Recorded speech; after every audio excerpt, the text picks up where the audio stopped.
Good morning or good afternoon, depending on what side of the country you're joining us from. Thank you all for hopping on, spending a little bit of time with us on this exciting webinar today. Really excited to have everyone here. Thank you all for registering and showing up. It's a unique topic today, all about foundations, something that we are all very, very passionate about here at Queen Financial, and our friend Dan from Holtzman. Really excited to have a good guest with us today. But we're excited about this because foundations are just an incredible way to take care of your community, take care of people in your organization, and really grow your business. But it's also about doing the right thing. And so today we're here to talk all about foundations, creating of foundations, funding of foundations, policy and governance of foundation, and some best practices. So thank you very much again for joining us. I'm Charlie McQueen, President of McQueen Financial. We have three main business lines at McQueen Financial. We have our investment advisory service, our asset liability management service, and also our valuation and advisory services. So I'm really excited to work with a whole bunch of really good people. And speaking of good people, one of our co-presenters today is Dan Holtzman. Dan is an attorney with Holtzman Law. Dan, we're really excited to have you here and provide some of your insight and the legal aspect of the foundation world. Thank you for joining us, Dan. Thank you for having me, Charlie. And along with Dan, fortunate to have a repeat offender on our shows. We've had a number with Zach this year, already early in the year, or at least last year and this year. But Zach, thank you for joining us. Zach is one of our senior investment advisors, as you guys know, and works in investment management, including CDAs, which we'll talk a little bit about in the foundation space. Zach, thank you for joining us. Thank you, Charlie. I need to talk to Dan about getting upgrading my headshot. Yep. You know, you guys have some good. You guys look good in ties and everything. I love it. So good to be here. It's great to have you guys here. I love this stuff, as you know, and we're big fans of education, and that's what we're here today, is provide some great education. With that, some administrative activities. If you have a question, move your mouse around. You'll see the Q&A button. Please click on that, and I will ask the questions to our team here, or answer them along the way, or we'll answer them all at the end. And also, if you'd like, you can get a copy of the webinar by either reaching out to your MFA advisor, and we'll send you a copy of it, or you can go to our YouTube channel. Make sure you double click on the like 300 times so we get some serious likes, which is really important according to my daughter. So with that, we're going to kick off to the reason why we're here today. So overview of today's webinar, we're going to talk about why a foundation. And part of it is what is a foundation is in that question. What do foundations do for communities? Benefits of a foundation, how foundations work. We're going to get into some of the policy and process, how to set up a foundation, and then last but not least, how to fund a foundation. So really, really excited about the topic here, something near and dear, I know, to all three of our hearts and community and what we care about. And so with that, we're going to start off with why a foundation. And, you know, maybe kick off here and start with Dan, our awesome guest. You know, Dan, thinking of a foundation, why do you think people should start a foundation? What are some of the good reasons? Thank you, Charlie. Well, there's a number of reasons why credit unions decide to start their own foundations. Sometimes they choose to do that to bring attention to their philanthropic efforts that they believe in at the credit union, or even increase the impact that they would like to have in their local community, as well as provide greater opportunities for their community members to be a part of the credit union and the purposes for which they have their philanthropic efforts. Absolutely. Zach, what are your thoughts on that? And maybe I'm going to flip this next slide here and go through some different bullet points here. Give it easier for you. I gave Dan the tough one. I'm going to give you the easy version with the answers. But what are your thoughts here, Zach? Yeah, I really like our bullet point number 2 here with defining your mission. So when I talk to different credit unions that are thinking about having a foundation, one of the things we talk about is just how much their normal line of business, you know, there's so much to it. There's giving loans to the members, helping them with financial education, et cetera. But at the end of the day, a credit union's goal is to really serve their community. So having a foundation, my favorite part about it is it forces you to really define how you're going to do that. What are the things that are important to you? You know, what in your community, where's the biggest need? and what are you most passionate about? And then you can use that foundation, because you now have a platform specifically for that, to get not only, your maybe your employees of the credit union involved, but also the membership. And now you have a way to funnel that passion into helping out your community. I think it's an awesome tool. Yeah, thinking about that, I really like both of the comments, or both of your comments. It's about what is best for your community, what is best for your membership, what is best for your neighborhood. But I think there's also the cleanup giving. Hmm. One of the things I know that's something I personally do every year is when tax time comes around, when you look at donations and things, I start to think is, am I making an impact by giving $25 to everything that shows up? Hmm. Or should I take those, $10, $25 and give a bigger dollar amount to something that'll be more impactful to things that are passionate to me? And I think that's something people have used foundations for too, is instead of giving from a credit union standpoint, they let their foundation give their giving, which cleans up that process. So it's a neat way of doing it also. Free media, it's something too. I mean, Zach, you've talked to a lot of our clients that have foundations, and Dan, you also talk to your clients that have foundations. They do get a lot of free notoriety, free media notification. It's a lot easier to get a news station to talk about your foundation openly versus your company. Fair statement there, guys. Yeah, it makes me think about a recent webinar we did where we invited Dave Brandt from Elga, who they have a foundation.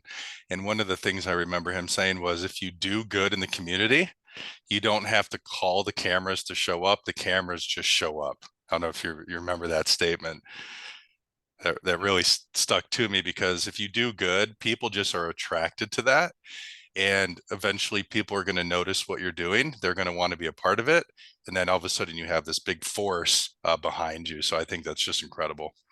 Yeah, very, very true. I think it's a great way of putting it. So speaking of that, think about for the community, what do foundations do for the community? And we've got a list coming up here in the next page, but I'd love, what do you guys see that foundations are doing for communities? And I'll throw the list up here to talk through. Dan, you want to add some comments to this?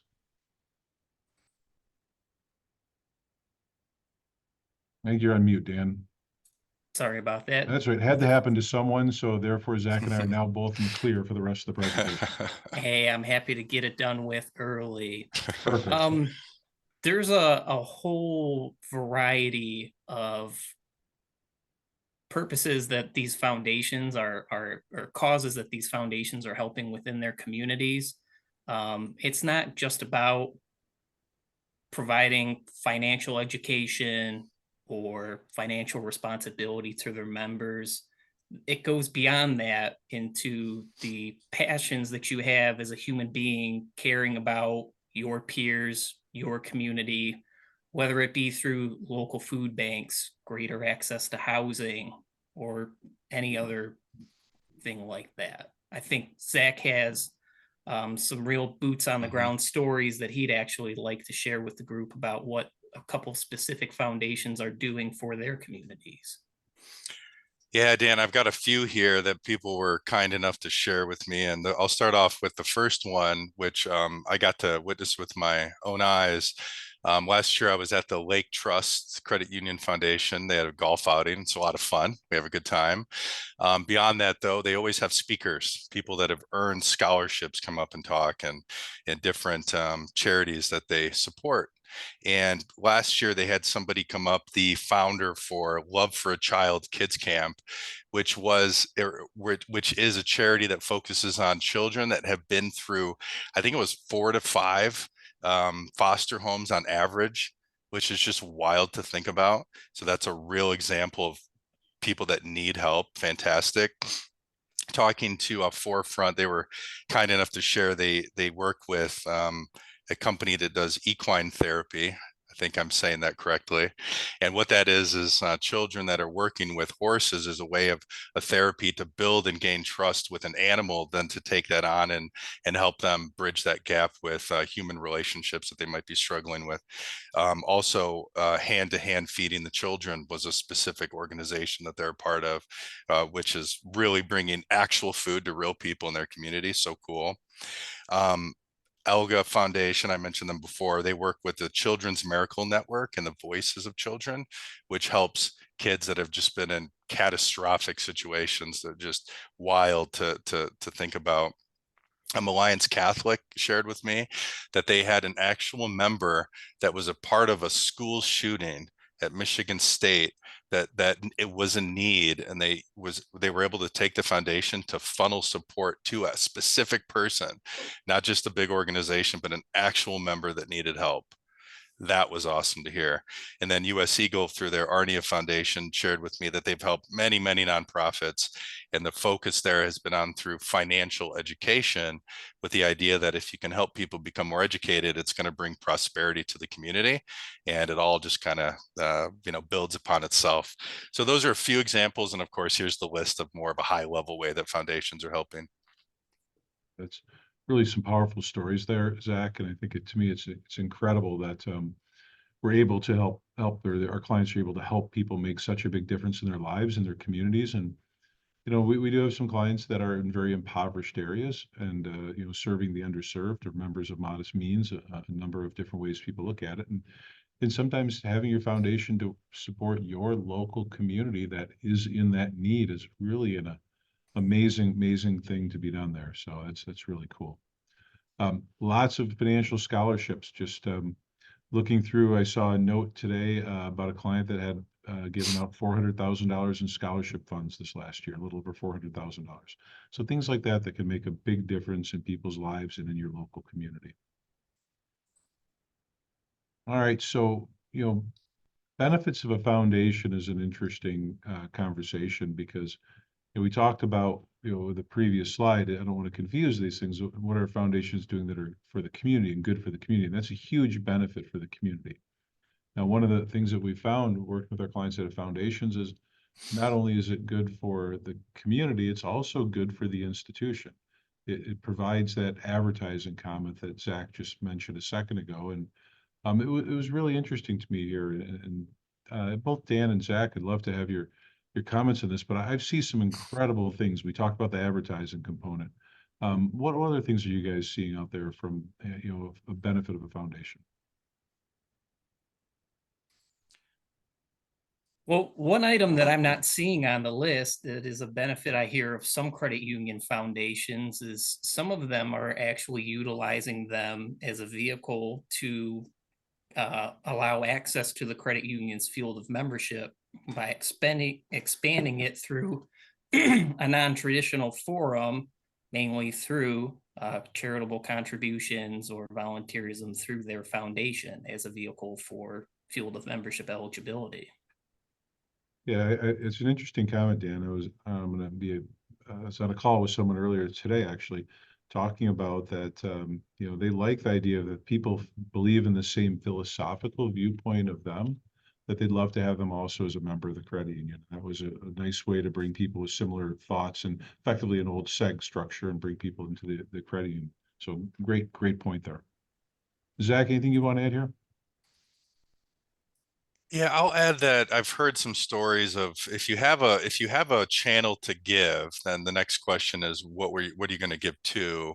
And so member engagement, community involvement, when I think about that, is literally asking your members what charities that they care about, what causes they care about. Now you can ask them that, but if they're walking into the lobby or signing into their online banking, and you have a foundation right there with a mission statement, people are going to be, it's going to be much more visible. You can ask your employees what charities they care about. That's going to get people excited. It's going to build camaraderie, and asking members directly too, I think, is a powerful way to utilize the foundation. So a question came in. I think this is a good time to talk about it. Is what is the financial benefit to the credit union by setting up a foundation? And we'll get into some of the specs of financial. We're going to get into some funding mechanisms where there can be savings. But it's one of the things to think about with this. Again, Dan and Zach, please, when I'm done, you guys add in on this. By setting up a foundation, you are giving a purpose and structure. and building it beyond one day. We can talk about creating a foundation which is very well funded so it can give for projects long term. It's taking your giving to a purpose. And when your giving has a purpose and you becomes bigger than you, we're going to talk about, as Zach and Dan mentioned here, member engagement, community involvement, community giving. When you bring in the community to be part of this, you actually deepen your ties, and you're doing all this in advertising at no cost. Mhm. This is, you have time and effort doing this, but what you're doing is you're gathering all these benefits and tying it in to your organization, your name, your logo. And that's really the benefit we get there. Now, there are some funding things we'll talk about in a couple other slides. Zach, anything you want to add to that? Yeah, I think that's a really good question. And what it makes me think about is if you have every credit union wants to give, and they often do, but where does that go from a financial statement standpoint? That's going to be an expense to the credit union. So if you have a foundation and you can build that and have a life of its own foundation that you build up over time, right? That isn't just getting donations from the credit union, but is pulling in donation and support from the entire community. Well, now those expenses are shared by the community at large in order to give back rather than just being a bottom line expense to the credit union. So honestly, long term, it should be, if you build it right, where the foundation does have a life of its own, that should increase your giving while at the same time reducing the expenses to your actual main business, which would be the credit union. Absolutely. Dan, you want to add anything to that?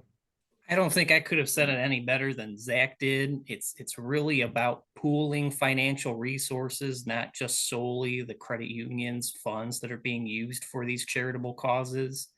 And credit unions are already tax exempt entities. So it's not like a regular corporation where there's tax incentives for contributing their funds to these foundations. It's really all about pooling resources and increasing your impact in your community. Yeah, it's really, really well said by both of you. I really appreciate that. Let's hop into how do foundations work? And I've got some other questions that have come in, but I think I want to put it in a little bit here into this next set of questions in the structure of a foundation a little bit. So we're going to kick over to how do foundations work? And so I'm going to start with the very beginning basics, which is my level, then I'm going to hand it to the experts on the call. But really the first step when setting up a foundation is to identify the goals. Why are you doing it? What is the meaning? What do you want to accomplish? And a good brainstorming session won't take long because you probably already know why you want to do it because you can already see the need in your community. Identify a name would be the next thing, and then engage legal counsel to start the process of creating the foundation and putting the structure in place.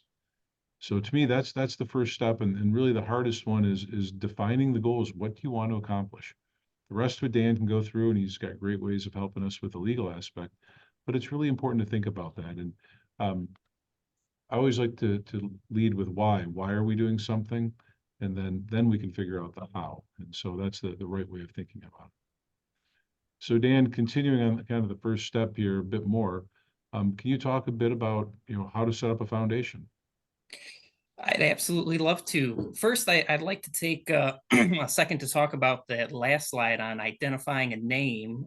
One thing to keep in mind when deciding what name you want to give your foundation is kind of back to what is the purpose? Do you want to increase your marketing presence essentially, or your notoriety in your community? If so, maybe you want to think about a name that's reflective of the credit union's name.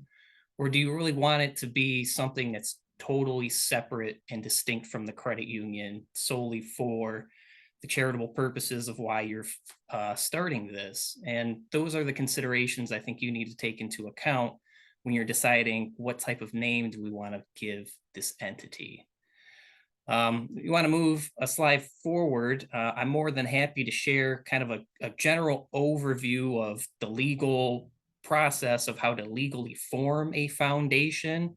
It's not intended to be an exhaustive list, but just to kind of give you a general overview of what all is involved in that. The first step is you need to file legal documents with the state of Michigan.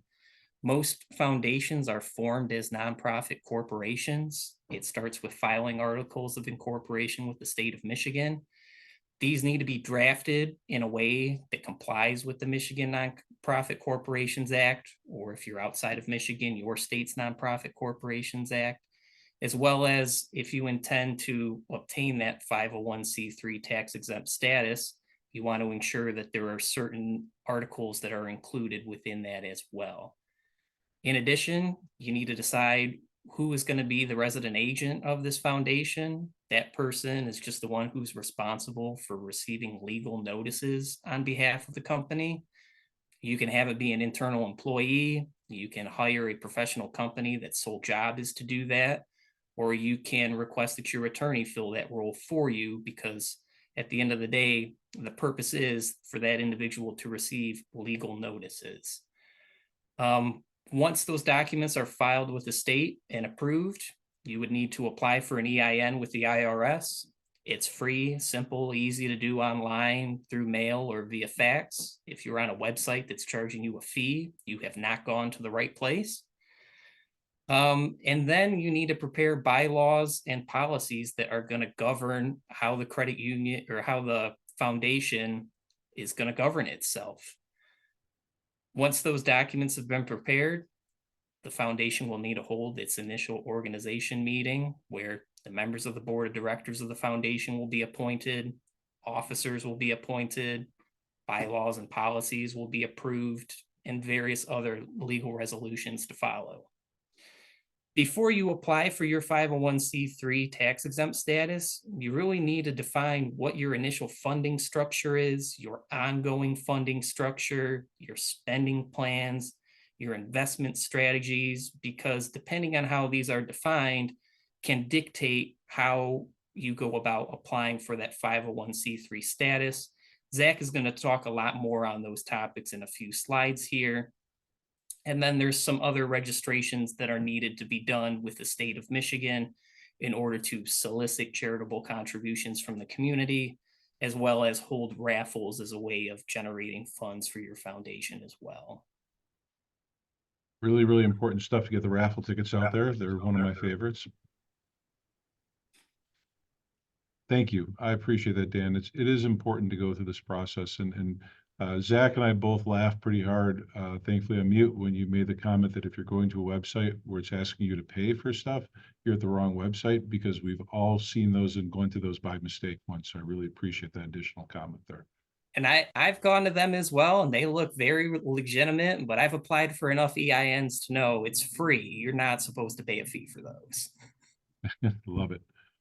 Well, Dan, thinking about this step, a lot of people ask us about the legal entity here, and are the credit union and is the credit union and the foundation the same or separate legal entity? Can you maybe talk a little bit about that for us? They are separate legal entities. The credit union itself is its own entity, and the foundation is supposed to be formed as a nonprofit corporation. Depending on how it's structured, the credit union can be a member of the nonprofit corporation and have certain control over how that entity is ran, or you can form it in a way where the credit union essentially relinquishes its control, except for the initial board members that it appoints over it. But the foundation is supposed to be a separate legal entity that maintains its own separate financials, its own separate records, with a separate board of directors, separate minutes. Everything is supposed to be separate. Now, Dan, one of the questions that came in a minute ago that I thought would be really well timed put in here: is there any way to shift salary expenses to the foundation from day-to-day management perspective? And I'm going to give a little thought here and ask you to opine. You can have foundations can have employees and may have a whole bunch of employees or very few employees, but they can have employees, and those expenses are normal for a foundation. They also don't have to have any employees. It could all be volunteer. One of the things this question makes me think of a marketing person. If I have a part-time marketing person or full-time marketing person, I really need part of their time working in the credit union. I could maybe have them half their job work at the credit union. The credit union pays them 50% of their pay, and Other half the time they're working at the foundation. 50% of the time, the foundation pays 50% of their salary directly to the individual, not one paying the other. Is that something that's reasonable to do, or can you please give some insight on that? It is certainly reasonable to do, and it is permissible to do. When the foundation goes to file its annual 990 tax return, it would probably be a good idea of, before shifting those expenses over, consulting with your external CPA or auditing firm, engage them to also audit and prepare the 990s for the foundation, and get their opinion as to how exactly those funds are supposed to flow, so that there is no questions when it comes down time to file your returns. Yeah, so that you can do things, but it is two separate entities. And I think here, the separate board of directors is really important. And can you take your institution's board of directors and just make them the board of directors of the foundation? I wouldn't recommend it, because at the end of the day, the credit union's board of directors is going to determine what funds, if any, it wants to contribute to the foundation. So there's an inherent conflict of interest if you have the entire composition of the foundation board be the same as the credit union's board. Whether the IRS classifies you as a private foundation or a public charity, it may have an influence on how you approach board composition. But generally, there's nothing wrong with it being a mixture of board members of the credit union, management of the credit union. It would be a great idea to engage members of the community or other charities that you want to support to also be on that board, to provide the knowledge and expertise of what is impactful in the nonprofit space instead of just the credit union space. Those are my thoughts on board composition. Yeah, it's interesting. Zach and I were talking about getting funding and where else to get funding instead of just from the credit union. If you're bringing in people that are like-minded in the community that want to improve the community, that may give, that's not a bad way of also putting them on the board and growing this beyond the credit union. Zach, any other thoughts to that, or that's pretty much our whole conversation. I think you covered it well, Charlie. Well, thank you. Mm-hmm.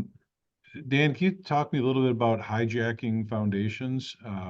Interesting statement we have in the bottom here, hijack-proof your foundation. Yeah, so when you form your nonprofit foundation, when you file your articles of incorporation, you can decide whether it's formed on a membership basis versus a directorship basis. And the difference between those two really boils down to who has the power to appoint members of your board of directors. If you're doing it on a directorship basis, once that initial board is appointed, those board members control who is subsequently appointed when their term expires or they no longer hold that seat. Whereas opposed to if you form it on a membership basis, the member of the corporation appoints the members who are going to serve on the board of directors, as well as make other large decisions about how to control the foundation. I think some people go about forming their foundations on a directorship basis because there's some information out there that indicates there's two levels of bureaucracy on a membership level. You have the members of the company who make certain decisions, and then you have the board of directors who make more of the day-to-day decisions. But when we're talking about credit union foundations, we're only really talking about one member. So that additional level of bureaucracy, I don't think would really boil down and slow down the work of the foundation, as opposed to a directorship where it's solely a board of directors. It is important thinking about how you wanted to set that structure up to make sure that control is not lost and process is not lost, especially if you start to fund that foundation with a lot of money. And I do think there's a lot of great legal conversations that can happen there. And the worst thing that could happen is, a credit union forms this foundation because they want to control their philanthropic giving. And if your initial board of directors is made up of a variety of individuals from the community, outside the credit union, if by some chance credit union representatives lose a majority on the board of directors, the remaining directors can vote them out. and replace themselves with other members that they want to run the foundation. Whereas if you form it on the membership basis, no matter how the board is composed, the member always retains the right to decide who is going to sit in those seats as long as the foundation's in existence. Really, really interesting differences that I think a great legal conversation and a lot of time to think through that and put together the right structure. So thank you very much. I really appreciate that, Dan. Great information. And with that, just another legal question for you. How long does it take to do all this, to set up a foundation? The broad timeline, I'd say anywhere between 3 to 12 months. I'd like to break it down between the differences between the legal timeline and the tax exempt status. A legal timeline, preparation of the corporate formation documents, holding that initial organizational meeting. It could be done in as little as 30 to 60 days.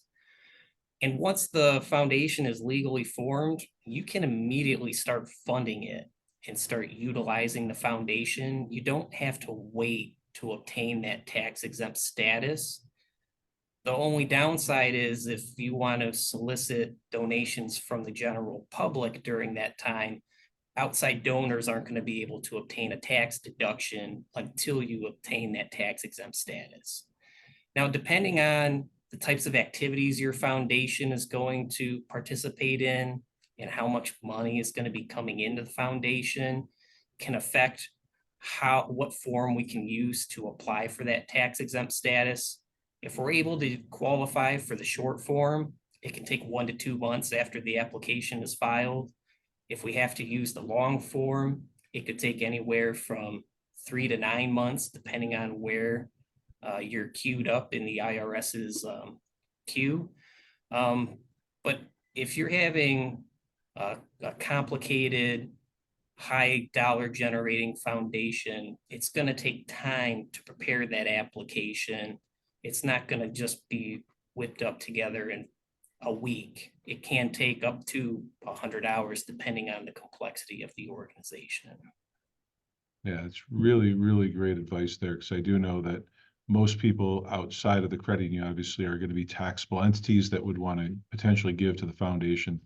So if you do want to have outside donations, you really want to get that tax exempt status, which is really, really important. So thank you there. Thinking of that, we've talked a lot about different things here. And before we get to the process of funding, just a policy thing that came up, which is really important from a procedure and control standpoint, which is very normal for our listeners here. Share with us a little bit about policies that we would need.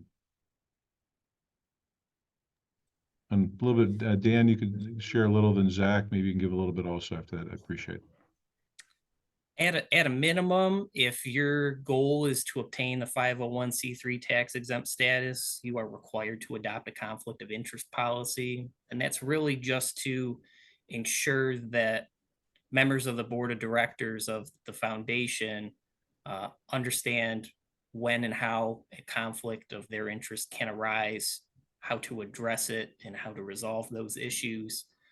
You also want to have a policy as to what types of funds you would like to accept through your donation policy, as well as your investment policy on how you want to use those funds. I think Zach's a little more qualified to talk about those policies than I am, though.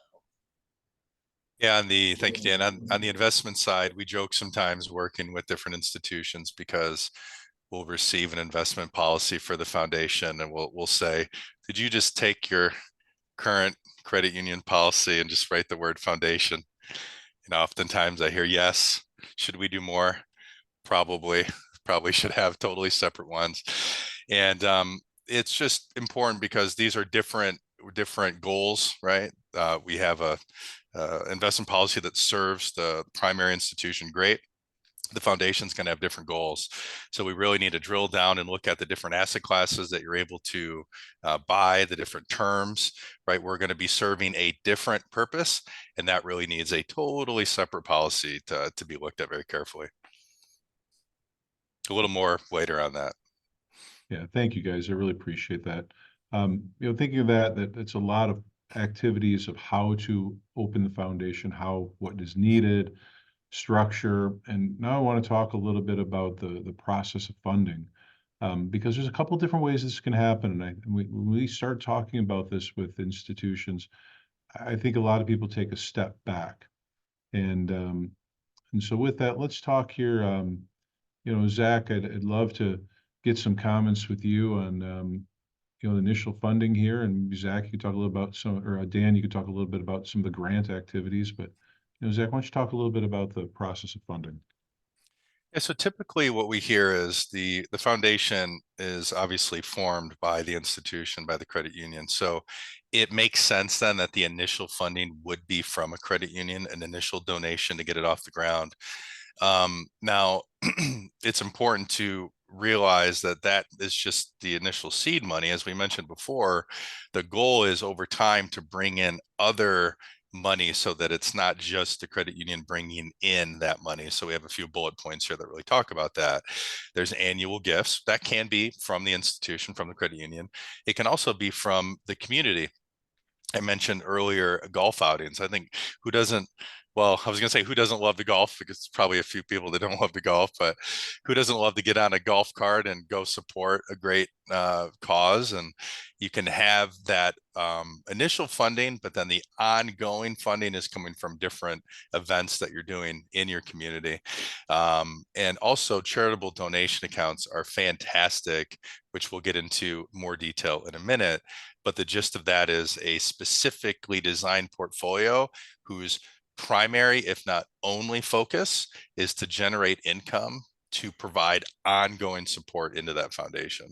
So lots of ways to support that on an ongoing basis. So, question that came in the initial funding, can grant funding come from CDFI funds?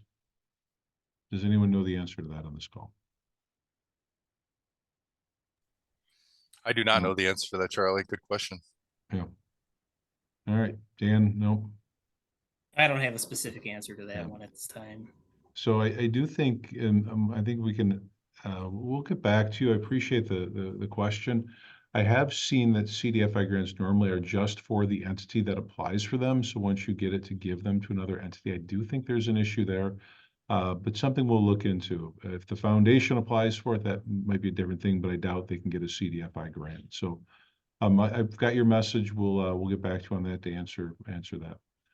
I do think this, to me, is overall is really exciting. This process of funding is getting that, an annual gift, getting an ongoing funding source too, and having the foundation grow beyond a one-time initial funding. You want some sort of grant or money from the credit union. You want something to kick it off.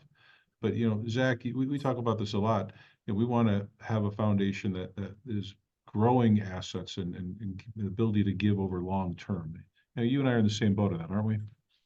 Yeah, absolutely. I think there's a maybe an initial step that a lot of people think about with the foundation is they treat it more like a checking account, meaning the credit union gives the money to the foundation gives the money to an end source, which is great. Maybe that's the first step. But I think developing more of a long-term vision for this foundation to exist with a life of its own, as we mentioned earlier, that's really more of the long-term goal that I think a lot of people should be striving for.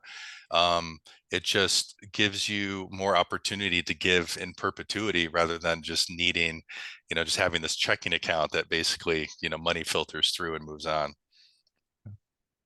Well, one of the ways to fund foundations is a charitable donation account. Mm. And let's talk a little bit about that. And I have a question that we'll have here in a minute that really ties in with CDA accounts. But Zach, can you talk a little bit about what a charitable donation account is? Yeah, I love this topic. Me and the team, we work on what we call alternative portfolios. This is, I joke and say I'm not supposed to have favorites, but the CDA, the charitable donation account's my favorite. The EBPA being the other one. I love that one too. But what I like about this is the NCUA literally says, we're going to create regulation to allow you to take some of your excess cash, put it into an account or portfolio so that you can earn more money in that portfolio than you can in your standard investments, for the sole purpose of making more money to give to nonprofit organizations. So it's absolutely awesome. And actually last year, the NCUA just came out and expanded the definition of a charitable donation account. It not only can give to a nonprofit 501c3, but also a 501c19, which is veteran associations and armed forces. So they're really looking at this thing as a living way for you to impact your community. Love it. Yep, and just don't ask him which of his two children are his favorite, because that just doesn't go over well. You don't have to have Depends on the day. yeah, you don't have to have a CDA to have a foundation. You can do them separate, but to have them, they really work well together. And so that to me is a really, really important thing. And Zach, someone asked a question about, was there a good percentage of minimum funding for a foundation? Well, funding a foundation through a CDA has some limitations here. So Zach, can you kind of go through these quickly? Yeah, so a credit or a charitable donation account, some of the limitations are it can only be a small portion of your net worth. We actually show that on a future slide here. But your why they work so well hand in glove is because a charitable donation account is required to give away 51% of all the earnings according to federal regulation. 5% of the net worth is the size of the account, as we see here. And you're required to give away 51% of your earnings to a nonprofit. Well, guess what's a nonprofit? Your foundation, right? So pretty much everybody that I talk to that has a foundation has a charitable donation account. If they don't, you should strongly consider one. And everybody that has this charitable donation account probably wants to have a foundation. I hear it all the time, but that's why they work so hand in glove. And to me, you're able to increase the earnings and then take that difference from a standard portfolio to an alternative portfolio. And even if you just give that increased value, that 51%, it's almost like giving for free, which is really an incredible thing. And so I do think anyone that's not using a charitable donation account, you really ought to look into it, because you're effectively creating new money to give to people without hurting your earnings. Just a really neat program that you guys have put together, Zach. Yeah, absolutely. Well, going over to the foundation a little bit and thinking about investing in the foundation, um, Zach, we talked a bit about the structure of long-term versus short-term, and really enjoy this. Maybe you could give us your short version about this annual giving endowment, short-term cash flow, this kind of chart here. Yeah, so I really like considering a foundation in two totally separate ways. So one is what most people think about from the foundation, and that's on the right side with annual giving, right? You're not just doing something for the future. You have to do something now, or it doesn't really mean anything. So part of the money coming into the foundation can be directed towards giving annually to causes that you care about. But then I really like thinking about, let's direct a little bit of money over here, 50%, maybe less than that, whatever that we can work out within our plan, but put money towards the future. I think about very popular foundations like the University of Michigan's foundation. This exists forever, right? It's a snowball that's just getting bigger and bigger and bigger, and eventually get to the point where the income generation from that long-term portion of your foundation can just give and give and give, separate from the annual contributions that you're receiving. It's really neat thing thinking about creating something longer than 1 year, Mm-hmm. creating something that can survive on its own, and creating something that can give. We've clients that have supported YMCA's by a $50,000 a year donation for 10 years to open and run a YMCA. But having that endowment created, those long-term assets to create that continual investment activity to then continually give, is super important. And here you've got some examples of investing here a little bit, Zach. Yeah, so we'll go quickly on this, but if your goal in the endowment portion, that left-hand side that we just saw, is long-term growth and income generation, well, there's different ways to do that. So you can look at the different types of asset classes that might fit into this portfolio. The bottom left-hand side, we see a balanced or growth and income goal.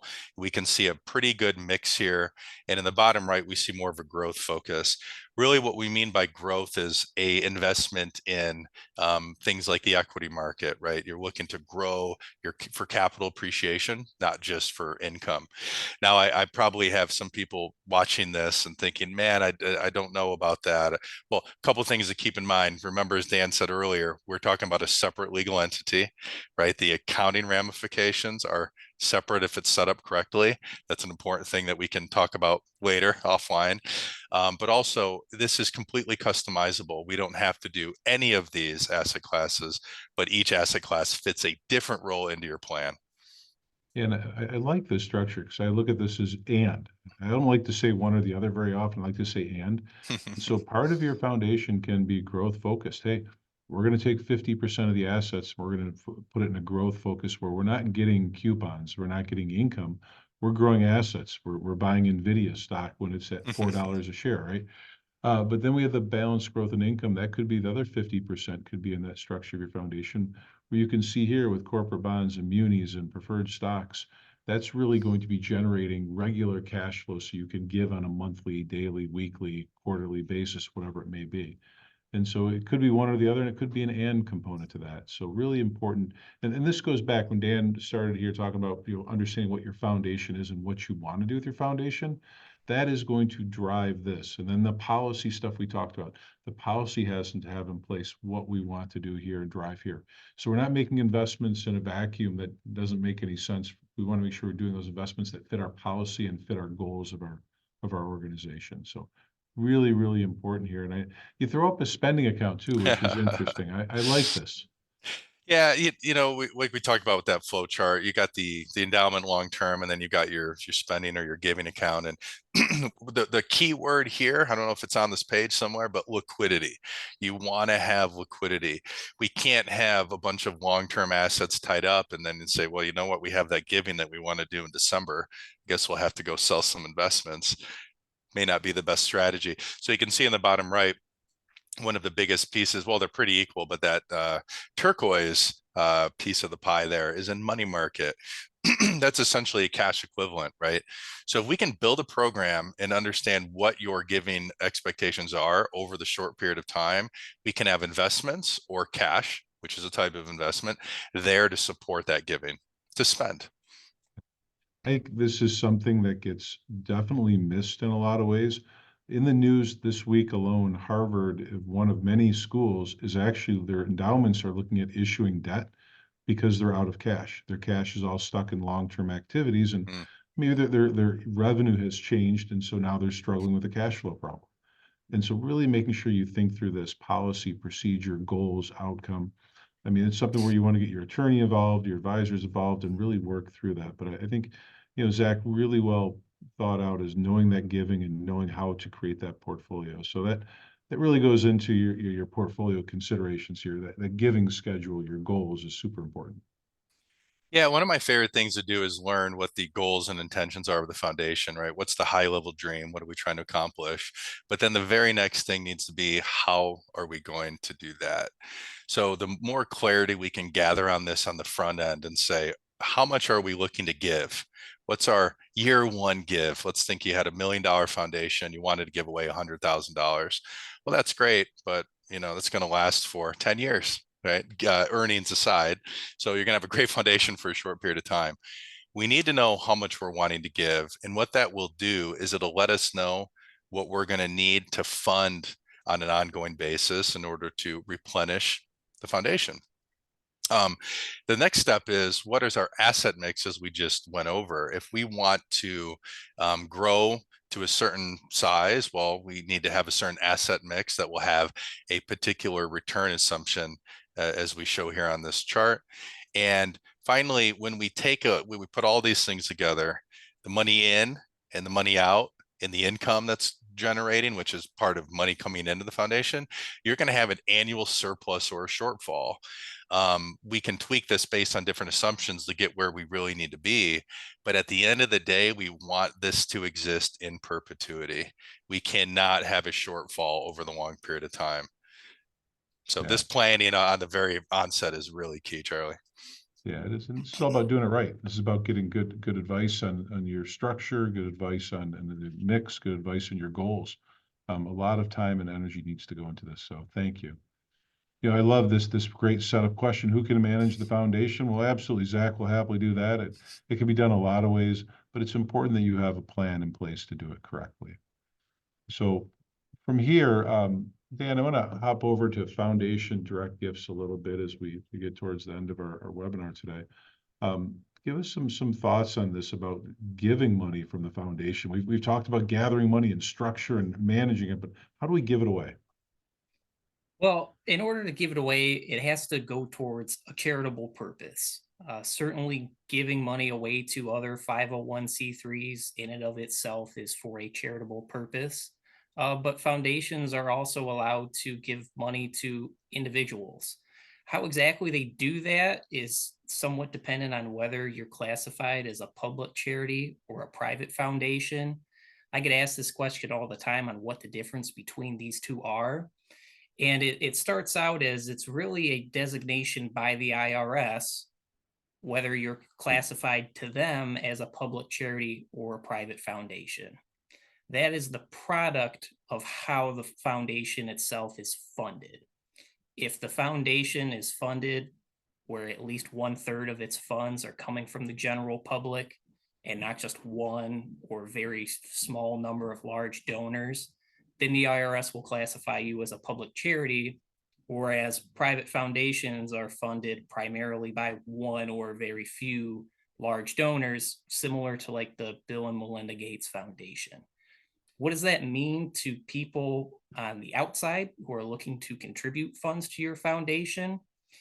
Really, the biggest difference between these two are how much money they can deduct for their donations on their annual tax returns. If you donate money to a public charity, you can deduct up to 50% of your gross income versus 30% if it's to a private foundation. I don't know too many people or companies who have the financial ability to donate that much money out of their pocket every single year. So I wouldn't get too hung up on whether you get classified as one versus the other. The real difference when it comes to donating funds to individuals is for private foundations, you need to get advanced approval from the IRS as to your grant making procedures so that they can ensure that the money you're giving to specific people are going towards charitable causes and that you're choosing those individuals in a non-discriminatory way. Whereas public charities inherently themselves by nature, they automatically kind of assume that you're giving them in that non-discriminatory way and you don't need to get their advance blessing to do so. I really appreciate that. One of the questions that had come in a couple of minutes ago was, talking about private versus public and how that affects and the uniqueness of there. And I think that's a great thing to have. And how to give. It's interesting. Sometimes you're easy to write a check, but other things you want to be very thoughtful about and go through a process. So I really appreciate your comments there, Dan. That's very good insight. Well, to recap a couple things here, why do we want a foundation? That's something you have to answer. You have to answer, why do you want it? What is right for your membership? What is right for your even your city you live in? Is your city a spot that's struggling? Where our friend Dave Brandt Belga talked about that last time he was with us on the webinar conversation about the city of Flint that they're in, which gets a lot of notoriety, unfortunately, and nationwide, but helping things. How to set it up? That's the next thing. Get some help and think about it. There's right ways to do it and wrong ways to do it, but you want to make sure you get the process correct. And then with that, how do we manage? We really want to make sure we're thinking about the policy, the procedures, what our goals and outcomes are, so then we can properly manage not only the foundation and the money, but also the giving. And so there's 3 different levels of things to manage there: the process, the organization itself, money, and then the giving. Really important. Quick question came in, which I'll take a quick pause before we get to the next steps here. If a credit already has a CDA, can the CDA be set up under the foundation too?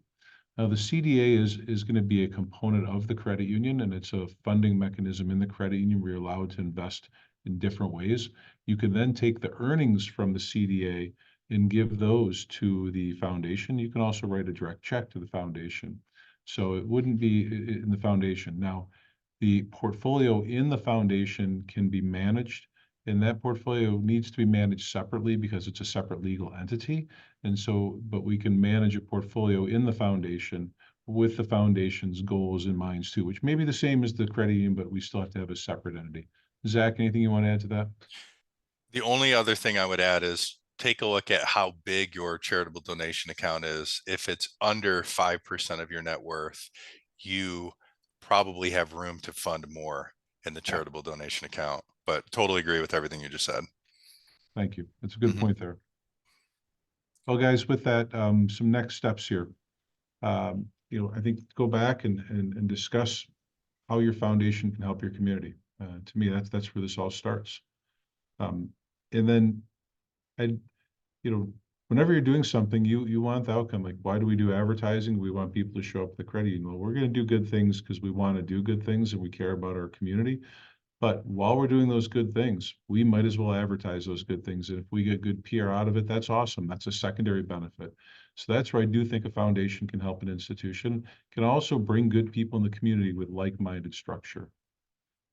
Make sure you look at the best structure and policy to create the foundation. Make sure you're talking to legal counsel. Dan's amazing at this. He'd be a great person to reach out to.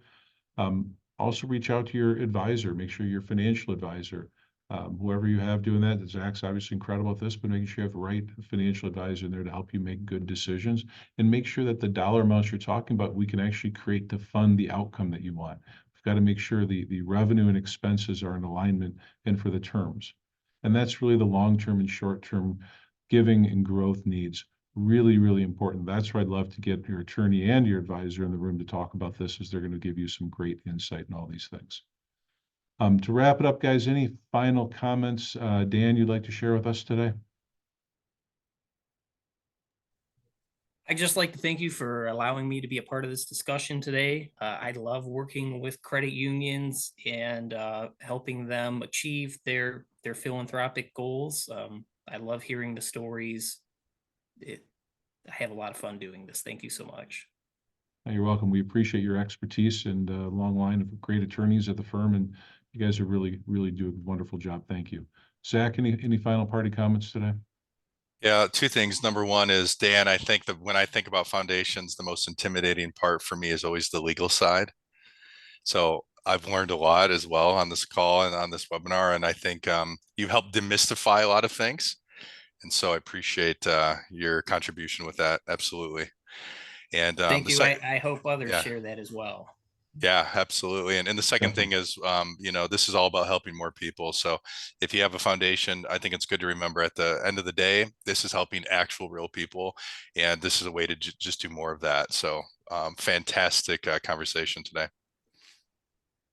All right, and with that, guys, if anyone here on the call was like copy the slides, please reach out to your advisor, someone here at MFA, or any of us will happily send them to you.